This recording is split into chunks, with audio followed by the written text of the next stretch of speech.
Persuading people to take the actions we want can be hard. Our teams and clients are bombarded with thousands of messages every single day. But there is a way for you to get above the noise. Stories. This is the Stories with Traction podcast, and I'm your host, Matt ZAUN. Join my guests and me as we unpack the power of storytelling. We'll talk about topics like leadership, sales, and marketing, all through the lens of strategic storytelling. Enjoy this episode. I'm very excited for this conversation. I have one of my favorite people in all the world, Terence Farrell, joining us again. I'm excited because I got to witness a lot of Terence's journey over the years. I've known Terence now for well over a decade, and I got to see him in multiple leadership positions and learn from him as a leader. And he is no stranger to the show. He's been on a few times. He's becoming a regular guest because there's a lot that I've been able to unpack regarding his journey. We've done 3 episodes so far. I will include them in the show notes so people can go check those out. We talked about stories of leadership, and we really unpacked Terence's journey and rise into the political arena. Then we did an episode on how to get involved in politics for anyone looking to get into public service. And then the last one that we had shot was how to change your community. That was an awesome episode where Terence unpacked for us how to be a successful someone that serves on the board, so a successful nonprofit board member, as well as contributing to nonprofits, how to really have a positive effect on your community. Today's episode, we're going to talk about creativity, the power of creativity. A lot of times in business and the political arena and the nonprofit arena, we like to talk about innovation. How do we innovate for our clients, our constituencies, our community? But it's very rare that we talk about internal creativity. And I want to unpack that with Terence. So I'm excited to talk to Terence. If you are not familiar with Terence Farrell, Terence served as the Chester County Commissioner for 12 years.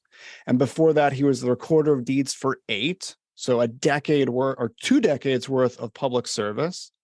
And today he is the president of For Real Solutions, which is a consulting firm that brings value to its clients through leveraging Terence's knowledge, experience, network, and creativity.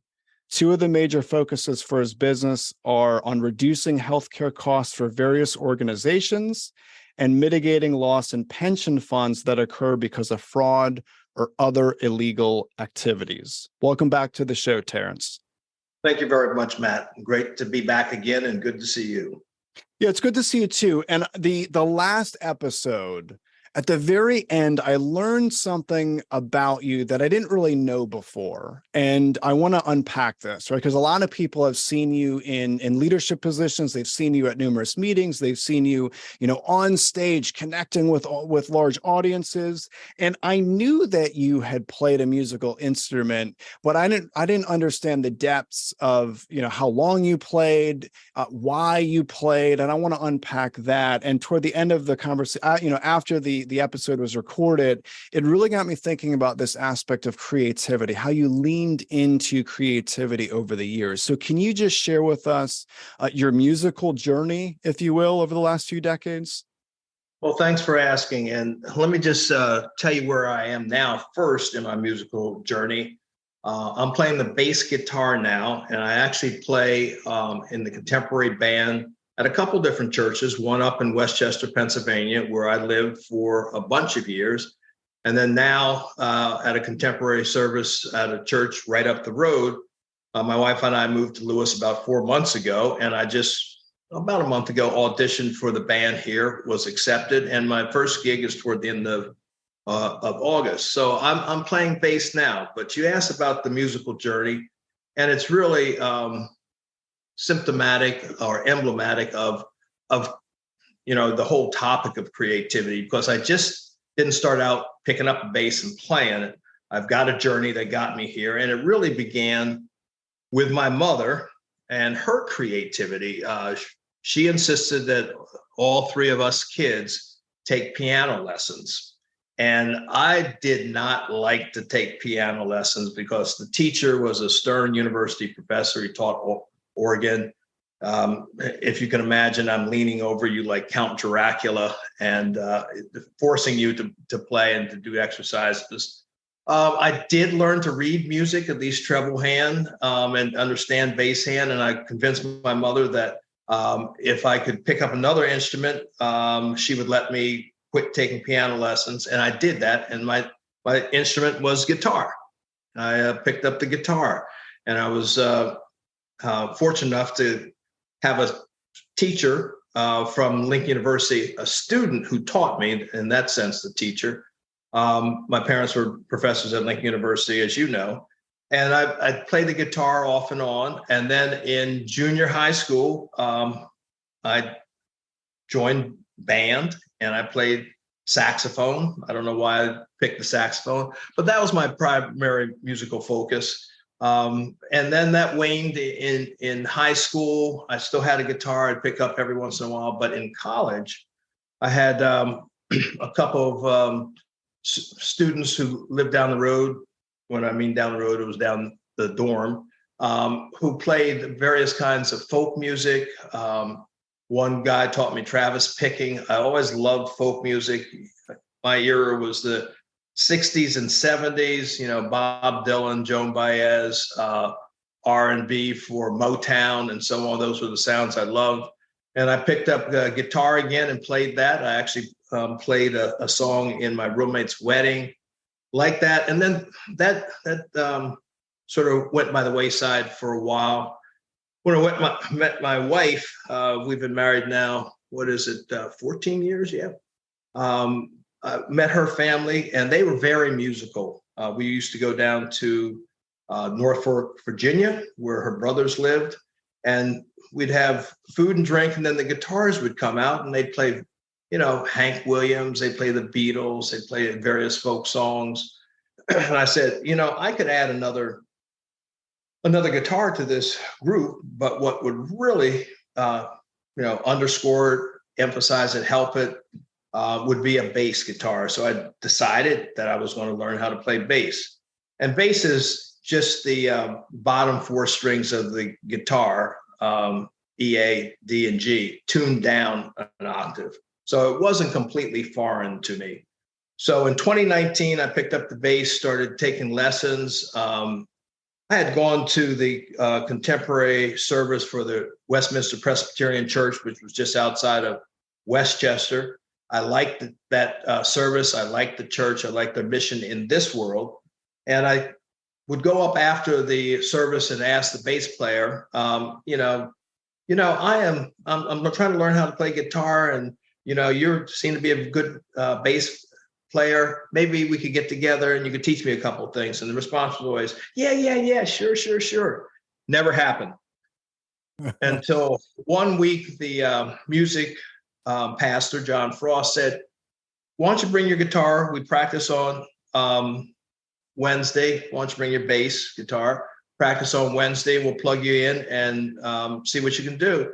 So I was given a chart. It was basically cold, but I could read the chart, just the root notes, and I could find them on my bass.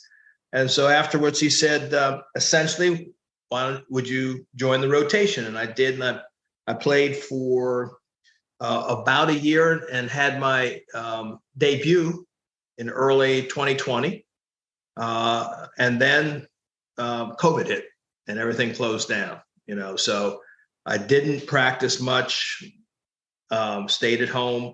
Things picked up again in 2021. I picked up a new teacher, Leon Spencer, he was a music student. He played upright bass, and he's a great singer and great musician, helping in the community musically down in the Kennett Square area. So we meet once a week by Zoom. And as I say, I've been able to join the rotation of the local non-denominational church here. But bass and playing bass, practicing bass, playing in the group really is a great joy and stress reliever for me. You know, I just, it's a different part of my brain that I'm using. It's non-analytical kind of skills. And then once I get to the band practice and actually the band performance, there's a whole new energy that's released. I can be tired on Wednesday night when one of the band practices take place, and I'll get there and we'll start playing. And then by the end of the practice, you know, which is an hour and 20 minutes, 30 minutes, I'm rejuvenated. And I don't know where that energy comes from, but I really enjoy the sound of the music, playing with a group. You know, playing bass by myself is not exciting per se, but practicing to be able to contribute to that group is really what energizes me. Yeah, so thank you for sharing all that. So there's something that I really want to unpack with you with what you said that I don't want people listening to this to miss. There's elements of patterns when it comes to music. So let's talk about this. So you mentioned your wife, and so I'll mention my wife regarding music. She's also very musically inclined, and she's also masterful at understanding different patterns. And a lot of that goes back to her being brought up with music, you know, singing in the choir, playing an instrument, really understanding the different patterns of music. And I don't want people to miss this, because this was a little bit of a hobby for you, right? So throughout your life, this became, you know, a hobby for you. It became a pressure relief valve, if you will. So relieving stress, but also I wonder how much subconsciously you were picking up on patterns through music, because watching you now for well over a decade, you really know how to connect with people. Clearly there's patterns with how to connect with people. There's patterns when it comes to effectively running a successful meeting. There's patterns when it comes to business. And it amazes me, people that really focus outside of what they do day to day on a hobby and unpack elements of those patterns, they could really use it for good. You know, you also mentioned Bob Dylan. I'm a huge fan, as you know, of Bob Dylan. I think he's one of the best lyricists of all time. For anyone that has studied his lyrics, there's patterns when it comes to the poetic nature of Dylan's lyrics. So would you, thinking about it consciously now, can you think about how maybe subconsciously this really positioned you to unpack different patterns around you based on music? Well, I think the first pattern of music and music understanding and a pattern really was the ability to listen to music. My mom played the piano, and I think that's one of the reasons she insisted that we take musical lessons, and you know that it would be good to understand music from an early age. So the first pattern was just listening to her play. You know, and we had a record machine in the house, and so I was able to listen to records. But hearing her play live music, I think, attuned my ear really to listening. And I think, you know, I don't know whether it's speech is actually better if you think of it as music, that you're actually, you know, making music with your words and the rhythms of your speech. But you know, I've studied, as you have studied, I've studied speaking. You know, the ability to be able to speak to multiple people, to groups, mass communications. So I think there is something about tuning your ear to sounds, to whatever patterns exist in speech, in good speech. I'm a huge fan of Bob Dylan also. And, you know, he actually studied some of the great poets. He was you know, he could have been an English professor as much as he knew about all the, particularly British poets, but American poets also. So I'm not sure whether there's any direct correlation between, you know, the scales that I'm starting to learn now, major, minor, Dorian scales that I'm starting to learn now. But one of the things my teacher said is not only know, where the fingering goes, and it's easy to learn the finger patterns because on the guitar, on the bass guitar, a lot of what you do is just patterns. So if I'm playing, 2-4, I'm talking about my fingers, 2-4, 1-3-4, 1-3-4, or I'm talking about playing 1-3-4, 1-3-4, 1-3. I can start anywhere on the guitar fretboard, and it'll be the same pattern that I use to create a particular scale. I'm not sure if that answers your question, but certainly there are patterns, a lot of patterns in music. I'll end there. No, that absolutely answers my question, because I think it's really important to really prepare our mind to listen. And that's such an incredible skill, that active listening, not to just respond, but really listening so that we can connect with someone.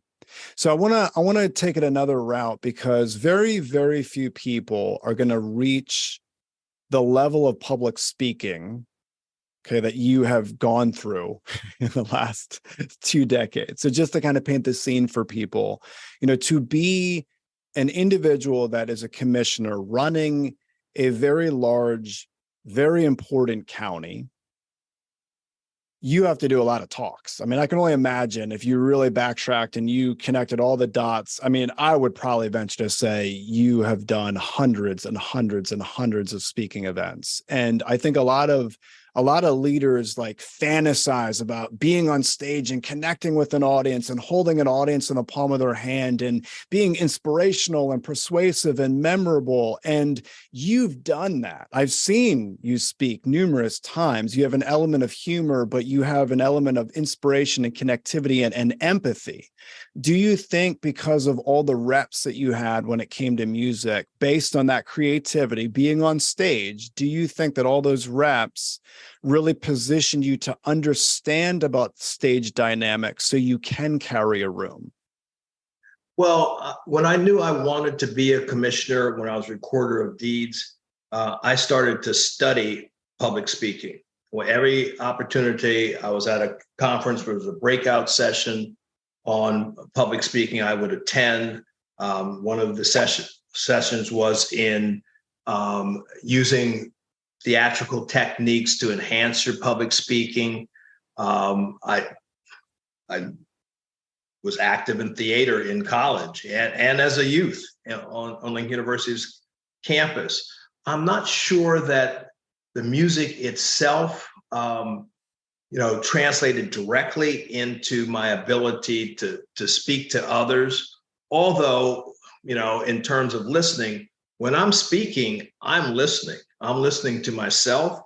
I'm listening to the cadence. I'm listening to the room. What's the reaction of the room? But I'm also visually scanning the room, connecting with the people that are giving me energy, realizing who's not giving me energy, noting to skip over them the next time.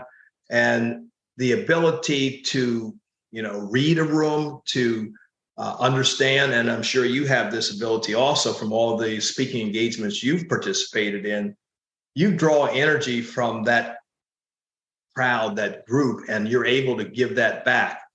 Whether it's reps from playing guitar, I'm not so sure, but it's the same ability to study. Public speaking is a art and a craft, and you have to learn it over a period of time. No one was born being a public speaker. So I think there's the same emphasis on practice, and then using that practice to come to your stage performance when you go up and beyond what the practice has brought you to, that level when you've got the adrenaline there, when you're in the moment, when you're listening to all the various elements and you're able to create something in that moment. That's a really good point. And also, again, it goes back to one of your hobbies. You mentioned theater, right? So another hobby outside of music that really get those creative juices flowing. And I think a lot of leaders view that as maybe silly, right? Because a lot of leaders want to look stoic. They don't want to get involved in theater and sometimes get on stage and perform when it comes to music. But it's amazing that putting ourselves in a position to maybe look silly to others can really position us to have those reps to connect. So can you kind of talk about the difference that you've seen regarding innovation and creativity when it comes to people's hobbies? Well, I was an English major in college, and I always enjoyed writing. But in college, it was pretty much analytical study of English. It wasn't creative writing, and I missed that in my college career. So afterwards, I took a couple creative writing courses on my own, but I also took some of the other artistic skills, took classes in some of the other artistic skills. For example, oil painting. I took a class of oil painting. My mom, did some oil painting. She never really taught me about it. But one of the things I took away, and I've taken away, takeaways from a lot of different artistic genres. But one of the things I took away from this oil painting class at the University of Minnesota was fill the canvas, paint, change what you don't like. So the creative process, some people think of creativity as, you sit down and all of a sudden full blown, this short story or this novel comes out of you. But writing and a lot of the crafts are just rewriting, doing it again, putting down something on paper and then going back to it and perfecting it. So innovation versus creativity, as you said at the very beginning, a lot of folks want to innovate, and a lot of people have been very successful for innovation. Steve Jobs had a knack for taking existing technology and making it user-friendly. And he understood what people wanted. He had that gift. So it was not bringing something full blown out of nothing, but he was able to integrate elements that were already there and repackage them and put them out in another way.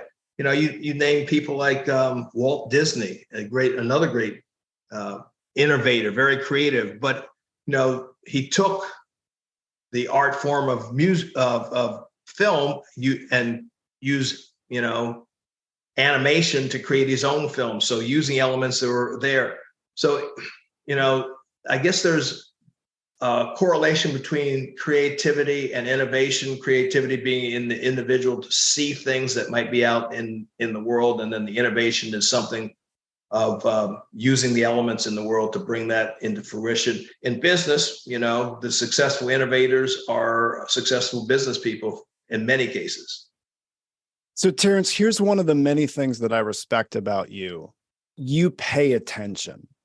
And you pay attention in a big, big way, because for you to have paid attention to that magnitude during this oil painting class, to really pull out that type of value is staggering. And you also mentioned Steve Jobs. So Steve Jobs also took a class that he attributes to fundamentally changing the way he viewed the world. And that was a calligraphy class.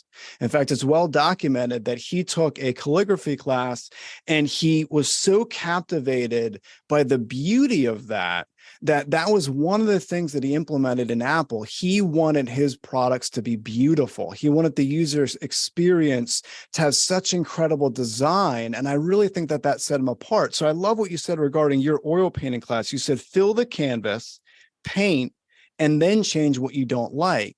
And the power of that is one of the biggest disadvantages that I see from a timing perspective when it comes to people writing speeches, creating stories, is they do it from start to finish, almost as if they're writing an email. And that is one of the most agonizing ways to create a story. Instead, we need to view it like a puzzle, almost like an oil painting, where we just start, and then that puzzle pieces, we can start, branching out and then focus on the opening and then focus on how are we going to close this. So I really appreciate something as simplistic as taking a different class, getting you out of your normal state could have such a profound impact on your life. So I appreciate just how much you pay attention. Would you have any suggestions for people that lack focus on how they can also pay more attention in life to find more wisdom around them like you do? Well, I think the suggestion would be to get out of your normal day-to-day routine and do something differently, creatively, that captivates you, that, draws your focus, something that, you enjoy doing. Some people are puzzlers. They love to do any kind of puzzle, whether it's Sudoku or it's a word puzzle or it's, any kind of hard put the pieces together kind of puzzle. And, they lose themselves in that. And that losing of yourself is really focusing on what you're doing. So find something outside of your normal mainstream of activities. If you're a business person, try something new. And usually people have something in the back of their mind where they say, I've always wanted to do this. And probably people's biggest regret, when they get to the end of their life, is that they didn't try what they really wanted to do. Maybe it's in business. Maybe they wanted to be in business. Maybe they, wanted to bake. Maybe they wanted to paint. Maybe they wanted to write music. Get out of your normal pattern and do something that brings you joy, and that will show you what real attention is. It's interesting you say that, because it's amazing how much we're creatures of habit. True. It's funny, if we do a normal commute, there are times where we will get from point A to point B, and then we'll get there and think, how did I get here? Because it's second nature. And it's almost something as simple as picking a different route creates different pathways in our brain, so we can creatively figure out, how do we avoid traffic here? How do we go this back road? It's amazing that we don't need to do something outlandish to put ourselves in a mindset to embrace creativity. And to do something different. I mean, some of the best businessmen not only started, with one focus, say, like Jeff Bezos started with online retailing of books. And when he was first, raising money for what became Amazon, he had to explain to some of these venture capitalists exactly what the internet was, and how that was going to be used to sell these books. But part of his creativity is always taking an additional route.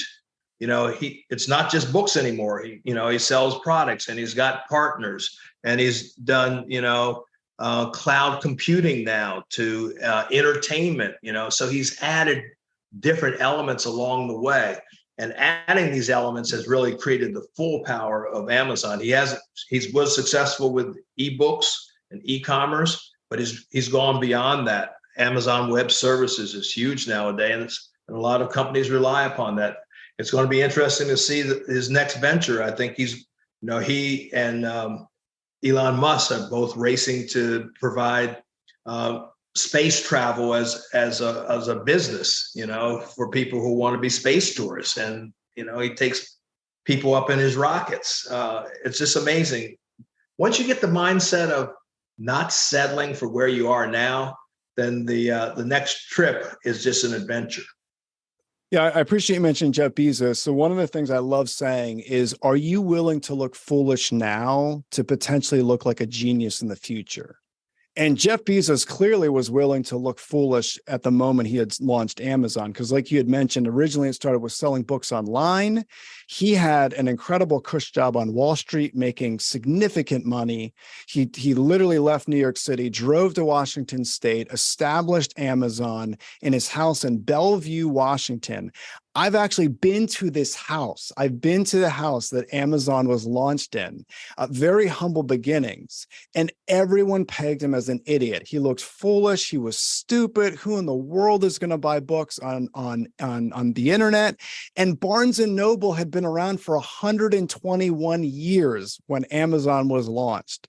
And yet he was able to completely dominate the competition, embracing elements of creativity. Now, I have a question for you, Terence, because I think this is very important, because and it's not right or wrong. I think a lot of people can go about this from different angles. When it came to your music, when it came to theater for you, was there a musician Terence and then a public servant Terence, or was that part of your life as a whole? So were you concerned about maybe looking foolish as someone saw one of your shows musically, thinking, hey, this is the commissioner that runs the county and he's up on stage? Like, did you separate those two worlds and try to keep them separate, or did you blend those two worlds? And if so, why? Well, I never tried to keep them separate. And interestingly enough, one time as a county commissioner, it was sort of a bet, sort of a dare, but I had a challenge from one of the department heads that she would do something, bring somebody to the county if I would play my guitar at a public meeting.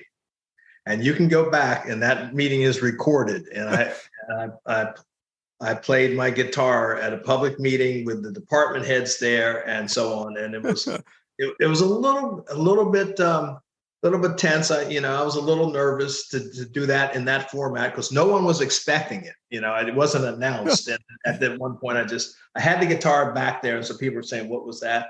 And I got up and I played, and it was one of the most watched videos of public meetings that we had. So I really wasn't afraid to let people know. I wasn't at the same time gigging on the weekends at various bars or restaurants or other places. But, no, I was not afraid to let people know I played the guitar, enjoyed playing guitar. Would let people know if I was in a theatrical performance, although I did not perform on stage. I can't remember any time when I was a commissioner that I actually performed theatrically on stage. A lot of that energy was directed through my public speaking because I was theatrical on stage. And one of the things that, I learned was just the use of the hands and the use of the movement across the stage, the use of the full stage, the ability to raise your voice and then lower it softly, use different tones and different movements and different hand gestures and eye contact with the audience. Sure. Wow. I got to go check out that guitar meeting for sure. Interested to check that out. So thank you so much for your time with this conversation, Terence. I really appreciate it. I got a lot out of our conversation, as I know individuals that listened did as well. But there's three in particular that are going to be my big takeaways. I really appreciate you mentioning the patterns that you learned regarding music. You said the ability to listen because of music. Isn't it amazing that now we have a generation that speeds everything up? Whether it's YouTube videos, podcasts, they like to speed everything up. And then we wonder why we have generations now struggling with the ability to connect because of listening. It's incredible, that skill set that you gained from music, that ability to listen.